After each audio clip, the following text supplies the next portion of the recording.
12-Point Audio presents The Sun and the Void, the first in the Warring Gods series, written by Gabriela Romero Lacruz and read by Lucy Walker-Evans. Part 1. Year 366 of the King's Discovery. Chapter 1. Food for Tinieblas. There were many warnings about the Páramo Mountains, tales of ghosts and shadows now bound to the land after their tragic demise. Yet no one had warned Reina about the cold, how the air filtered through the inadequate layers of her vest and jacket, how every breath she took was a sliver of sustenance, so thin that each gulp left her starving. They never told her crossing the Páramo would feel like a journey without end. The mountains rose ahead of her with their sugar-powdered peaks showered in the violet hues of the arriving dusk.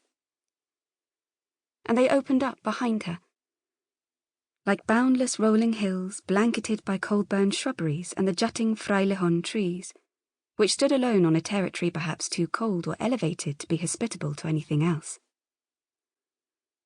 An icy wind buffeted her forward.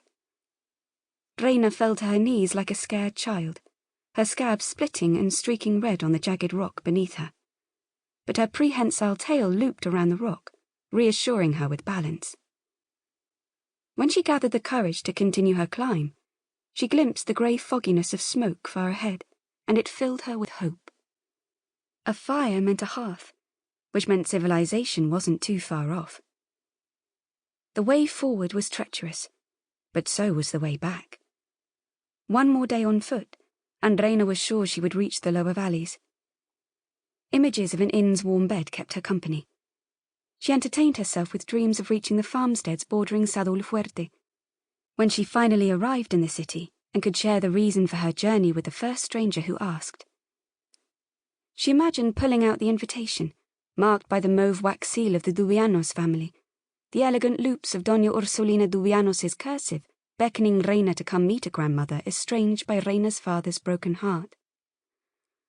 From her breast pocket, she would produce a golden badge proving the missive's legitimacy, which had been delivered along with the letter. The engraved medallion was a metal translation of the Duvianos banner, an orange flower, crowned by a red sun rising over a mauve sky. Reina recognized the crest, for she had seen it on jackets and correspondence her father owned from his time as a revolutionary, before he had renounced his old life. Juan Vicente Duvianos had never spoken much of his mother, and when he had, it had been with the rancour and disappointment of a schism. Even after he died, Reina had discarded the possibility of a relationship with her grandmother. But after reading the words inviting her to the faraway Aguila Manor, where Doña Ursulina was employed, Reina couldn't be sure who had disowned whom. When the cold ached her bones, and the mountain rebelled against her, Reina clutched her objective and reminded herself why she was fleeing to Sadulfuerte to begin with. Behind her, in Segolita, she was nothing more than a jobless Nosariel, living on the charity of humans. The laws enslaving Nosariels to humans had changed, but not the attitudes. The streets of Segolita had been her home, all crooked townhomes of peeling Baroque facades, and roads muddied from shit and the latest rainfall, and her hell.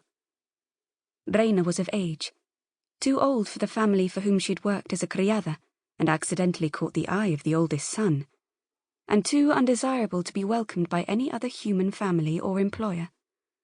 The invitation gave her an opportunity, and hope. Her path opened up to a crossroads, where a naked knobby tree sustained two planks with carved directions.